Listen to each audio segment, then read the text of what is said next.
இங்க பாத்தீங்கன்னா ஒரு பாட்டி உட்காந்துட்டு இருக்காங்க, அவங்க கிட்ட போய் பேசலாம். பாட்டி சாப்பிட்டீங்களா? சாப்பாடு கொடுக்குறேன்.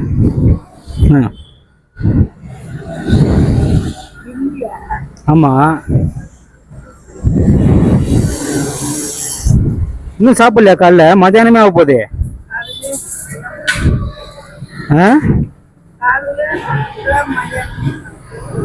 மத்தியானமும் சாப்பிடலையா? நாங்கள் செலவு வச்சுங்க சாப்பிடுங்க. காலையில சாப்பிடாம இருக்கீங்களே, இங்கதான் இருப்பீங்களா எப்பயுமே நீங்க? இந்த சைடு வந்தா நான் சாப்பாடு கொடுக்குறேன் உங்களுக்கு. இல்ல அம்மா உணவகம் இருக்குல்ல, அம்மா உணவகம். நடக்க முடியாதா?